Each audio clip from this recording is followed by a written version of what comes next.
Hello my dear student, সবাই কেমন আছো?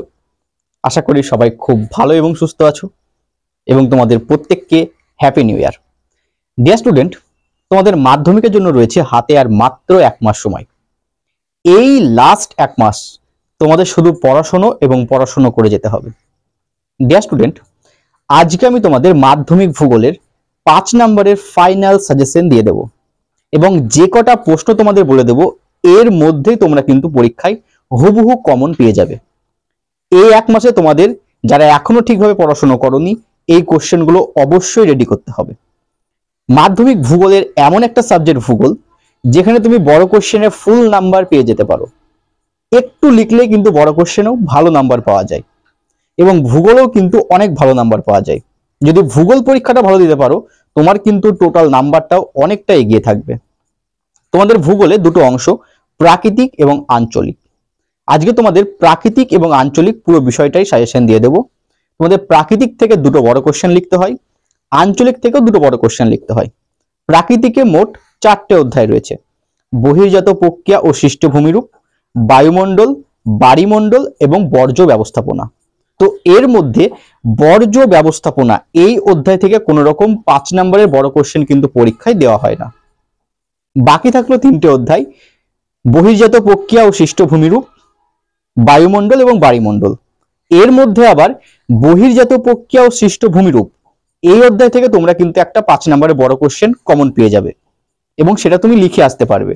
আর বাকি দুটো অধ্যায় থেকে বাকি 3টে কোশ্চেন দেওয়া হয়, মোটে 4টে কোশ্চেন থাকে, দুটো অ্যান্সার করে আসতে হয়। এবার আসি আঞ্চলিক। আঞ্চলিকে তোমাদের একটাই অধ্যায় রয়েছে, সেটা হচ্ছে ভারতবর্ষ।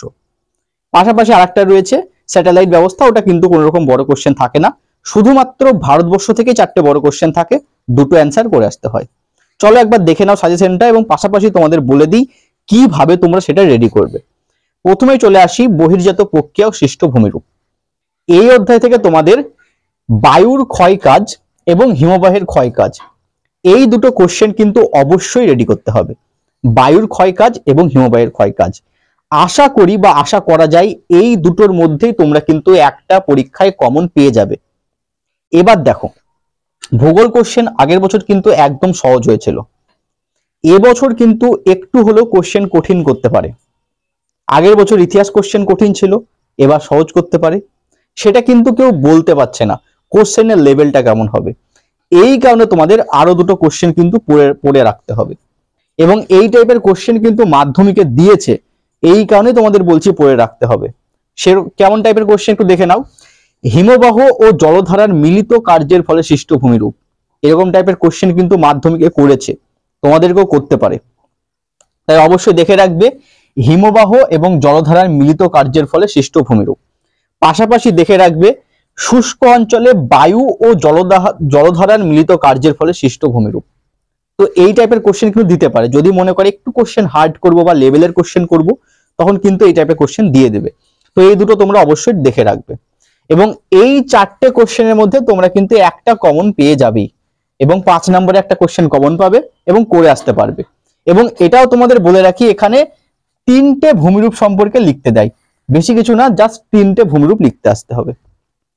এবার আসি বাড়িমণ্ডল এবং বায়ুমণ্ডল এই অধ্যায়টায়। দেখো, বায়ুমণ্ডল বলে যে অধ্যায়টা আছে সেই অধ্যায় থেকে তোমরা পড়ে রাখবে পৃথিবীর প্রধান বায়ুচাপ বলয় এবং এই বায়ুচাপ বলয়ের সঙ্গে নিয়ত বায়ুর সম্পর্ক। জাস্ট এই কোশ্চেনটা পড়ে রাখলেই হবে। এবং বাড়িমণ্ডল থেকে তোমাদের যে কোশ্চেন দুটো দিচ্ছি এর মধ্যে আশা করি তোমরা একটা কমন পেয়ে যাবে। জোয়ার ভাটা সৃষ্টির কারণ এবং পৃথিবীব্যাপী সমুদ্র স্রোতের প্রভাব, এই দুটো কোশ্চেন যদি পড়ে রাখতে পারো এখান থেকে একটা কমন আশা করি পেয়ে যাবে। এবং দেখো দুটো কোশ্চেন কিন্তু অনায়াসে তুমি করে আসতে পারবে। এবার আসি আঞ্চলিক ভূগোল। এখানেও 4টে কোশ্চেন থাকে, পরীক্ষায় দুটো করে আসতে হয়। প্রথমে আসি তোমাদের ভূগোলের যে অংশটা কৃষিকাজ। এই কৃষিকাজ থেকে যে কোনো একটা কৃষিজ ফসলের অনুকূল ভৌগোলিক পরিবেশ পরীক্ষায় কিন্তু জিজ্ঞাসা করা হয়। দারুণ সহজভাবে লেখা যায়, দারুণ সহজ একটা কোশ্চেন, যে কোনো একটা কিন্তু তোমাদের দিবেই। কোনটা দিতে পারে? চা, কফি এবং গম, এই 3টে দেখে রাখবে, যে কোনো একটা দিতে পারে। সব থেকে বেশি চান্স রয়েছে কফি এবং গমটা দেওয়ার। চাটাও দেখে রাখবে, খুব সহজ, চা আর কফি মোটামুটি একই রকম, গমটা একটু আলাদা। খুবই সহজ, এর থেকে সহজ কোশ্চেন কিন্তু হয় না তোমাদের ভূগোলে। তো এই তিনটে কৃষিজ ফসল কিন্তু তোমরা অবশ্যই দেখে রাখবে, এখান থেকে একটা কিন্তু পরীক্ষায় কমন পেয়ে যাচ্ছ। এবার আসি বাকি অঞ্চল, বাকি অংশটুকু, শিল্প যে অংশে রয়েছে সেই অংশে আসি। ভারতের শিল্প যেখানে রয়েছে সেখান থেকে তোমাদের দেখে রাখতে হবে পূর্ব ভারতের লৌহ ইস্পাত শিল্পের একদেশী ভবনের কারণগুলি আলোচনা করো। বা এটাও দিতে পারে পূর্ব ভারতেই কেন ভারতে সব থেকে বেশি লৌহ ইস্পাত কেন্দ্রগুলো দেখা যায় বা লৌহ ইস্পাত শিল্পাঞ্চল দেখা যায়, এভাবেও প্রশ্ন দিতে পারে। আবার দিতে পারে ভারতের মধ্য এবং পূর্ব ভারতের লৌহ ইস্পাত শিল্প সম্পর্কে আলোচনা করো। বিভিন্ন রকম ভাবে প্রশ্ন দিতে পারে, তার উত্তর কিন্তু একটাই হবে। এটা তোমাদের একটু খেয়াল রাখতে হবে পরীক্ষার সময়। দেখো পরীক্ষার কোশ্চেন কিন্তু কঠিন হয় না, কোশ্চেন কি হয়, কোশ্চেন ঘুরিয়ে দেয়, যেটা আমরা বুঝতে পারি না বলে আমাদের মনে হয় কঠিন কোশ্চেন এবং লিখে আসতে পারি না।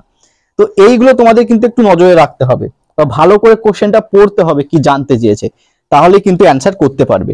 তো অবশ্যই দেখে রাখবে পূর্ব ভারতের লৌহ ইস্পাত শিল্পের একদেশী ভবনের কারণ। এর সঙ্গে তোমরা ভারতের যে ভূপ্রকৃতিগত অঞ্চলটা রয়েছে, ভারতের ভৌগোলিক অঞ্চল, সেখান থেকে দেখে রাখবে ভারতের পূর্ব এবং পশ্চিম উপকূলের পার্থক্য। অবশ্যই দেখে রাখবে, ভেরি ভেরি ইম্পর্টেন্ট, ভারতের পূর্ব এবং পশ্চিম উপকূলের পার্থক্য। পাশাপাশি দেখে রাখবে পশ্চিম ভারতের কার্পাস বয়ন শিল্পের একদেশী ভবনের কারণ বা কেন গড়ে উঠেছে, গড়ে ওঠার কারণ। এবার দেখো এখানেও কিন্তু কোশ্চেনটা একটু ঘুরিয়ে দিতে পারে। ভারতের পশ্চিম ভারত মানেই আমরা জানি কিন্তু এখানে করে গুজরাট, গুজরাট এবং মহারাষ্ট্র। তো প্রশ্নটা এরকমও দিতে পারে যে ভারতের গুজরাট এবং মহারাষ্ট্রে কার্পাস বয়ন শিল্পের উন্নতির কারণ আলোচনা করো। তখন কিন্তু অনেকে বুঝতে পারে না যে এটা আবার কি জিজ্ঞাসা করা হয়েছে। আসলে এটা এই একই কোশ্চেনে জিজ্ঞাসা করা হয়েছে যে ভারতের পশ্চিম ভারতের কার্পাস বয়ন শিল্পের একদেশী ভবনের কারণ। এটাও কিন্তু ভেরি ভেরি ইম্পর্টেন্ট, এটাও কিন্তু পরীক্ষায় চলে আসতে পারে এবং এটাও কিন্তু 1 নম্বরে একটা কোশ্চেন তোমাদের হতে পারে। তো এই যে কটা কোশ্চেন তোমাদের বললাম আমি, খুব সহজ কোশ্চেন, অবশ্যই রেডি করো। আশা করি তোমাদের অনেক কোশ্চেন রেডি আছে, যেগুলো এখনো রেডি হয়নি তোমরা অবশ্যই সেগুলো রেডি করো। এর মধ্যে তোমরা পরীক্ষায় কিন্তু কমন পেয়ে যাবে এবং লিখে আসতে পারলে কিন্তু 20টা নাম্বার রয়েছে। আর ভূগোলে তোমাদের বলেছি লিখে আসতে পারলেই কিন্তু ফুল নাম্বার পাওয়া যায়। ভূগোলের ক্ষেত্রে ফুল নাম্বার পাওয়াটা অতটা বেশি মাথা ঘামাতে হয় না, কারণ এখানে লেখার একটা টেকনিক রয়েছে, একটা ছবি দিয়ে দিবে সুন্দর করে। পার্থক্যের ক্ষেত্রে বলে রাখি 5 নাম্বার থাকলে চেষ্টা করবে 10টা পার্থক্য লেখার, না হলেও 8টা পার্থক্য অবশ্যই লিখবে। পাশাপাশি কিন্তু ভারতের পূর্ব উপকূল পশ্চিম উপকূল ড্রয়িং করে কিন্তু দেখাবে। ভূগোলের যে কোনো কোশ্চেন লিখলেই কিন্তু তার ড্রয়িং কিন্তু চাই। অনেকে বলবে এটার কি ড্রয়িং করব, খুবই সহজ, এই একটা ভারতে এরকম পূর্ব পশ্চিম উপকূলটা দেখিয়ে দিবে, এরকম করে উপকূলগুলো দেখাবে এবং উপকূলের নামগুলো জাস্ট লিখে দেবে, হয়ে গেল, খুব সহজ ব্যাপার। অনেকে বলবে পশ্চিম ভারতের কার্পাস বয়ন শিল্প, এখানে আবার কি ড্রয়িং দেব, অবশ্যই ড্রয়িং দেবে। দেখো তুমি যদি এই লেখার মধ্যে একটু ছোটখাটো ভুল করে থাকো না, ড্রয়িংটার জন্য কিন্তু তোমার নাম্বারটা বেড়ে যাবে। যেখানে তুমি এখানে 4 পাওয়ার যোগ্য, তুমি যা লিখেছো 4 পাওয়ার যোগ্য, কিন্তু তোমার ড্রয়িং দেখে তোমাকে কিন্তু 1 নাম্বার দিয়ে দেবে, 5-এ 5 পেয়ে যাবে তুমি। এর জন্য আমি সবাইকে বলি ড্রয়িং কিন্তু ভূগোলে করতেই হবে। দেখো কার্পাস বয়ন শিল্পটা অনেকে বুঝতে পারছো না, এই জাস্ট ভারত করে দেবে, এই এরকম করে ভারতটা করে দেবে, এই জায়গাটা দেখিয়ে দিবে, একটু সেট করে দিবে, লিখে দেবে ভারতের কার্পাস বয়ন শিল্প কেন্দ্র, হয়ে গেল, ইজি একটা ছবি। অনেকে বলছো ভারতের লৌহ ইস্পাত শিল্প কেন্দ্র, এই ভারত করে দেবে, এই ভারত করে দেবে, এইভাবে এইভাবে জাস্ট একটা ভারত, এটা ভারত করে দেবে, এই জায়গাটা দেখিয়ে দিবে, হয়ে গেল। অনেকে বলছো চা গম কফি কিভাবে দেখাবো, এইখানে দেখিয়ে দিবে কফি, এই জায়গায় দেখিয়ে দিবে ভারতের গম, এই জায়গায় দেখিয়ে দিবে চা, আসাম দার্জিলিং অঞ্চলটা চা দেখিয়ে দেবে, দারুণ সহজ। হ্যাঁ, তার আগে কিন্তু তোমাকে ভারতের ম্যাপটা একটু প্র্যাকটিস করতে হবে, অথবা তুমি ট্রান্সলেট স্কেল ব্যবহার করতে পারো, যদি তোমার পরীক্ষা অ্যালাউ করে তুমি কিন্তু নিয়ে যেতে পারো ভারতের ট্রান্সলেট স্কেল, তো সেই ক্ষেত্রে তুমি সেটা করতে পারো। তো আশা করি বুঝতে পেরেছো, এই কোশ্চেনগুলো তোমরা রেডি করো। পরের দিন আমি তোমাদের 3 নম্বরে কোশ্চেনগুলো বলে দেবো এবং ম্যাপ পয়েন্টিংটাও তোমরা জানো কি কি আসবে, তোমাদের আগেই বলে দিয়েছি। তো 3 নাম্বারটা নেক্সট দিন আমি বলে দেবো, তোমরা সেই 3 নাম্বার কোশ্চেনগুলো অবশ্যই রেডি করবে। পাশাপাশি তোমাদের ইতিহাস বা অন্যান্য সাবজেক্টের সাজেশন আমি দিয়ে দেবো, তোমরা সেইভাবে পড়ো, একটু টাইম মেনটেন করে পড়ো। দেখো হ্যাপি নিউ ইয়ার রয়েছে, আনন্দ ফুর্তি রয়েছে, ফুর্তি হবে, পরীক্ষার পর তোমরা হ্যাপি নিউ ইয়ার বানাবে। এখন যাদের পরীক্ষা নেই তারা বানিয়ে নেক, তোমরা হ্যাপি নিউ ইয়ার বানাবে পরীক্ষার পর, মাধ্যমিক শেষ হবে তারপরে হবে তোমাদের happy new year, picnic enjoy সমস্ত কিছু হবে। কিন্তু এই 1 মাস একটু পড়াশোনা করতে হবে, তো একটু পড়াশোনা করো, পরীক্ষা আশা করি প্রত্যেকের ভালো হবে, যারা ভালোভাবে প্রস্তুতি নিয়েছো প্রত্যেকের পরীক্ষা ভালো হবে। যাদের এখনো প্রস্তুতি ঠিকভাবে হচ্ছে না, এই 1 মাস রয়েছে হাতে, 1 মাসে অনেক কিছু করা যায়, চেষ্টা করে দেখো, অবশ্যই ভালো কিছু করতে পারবে।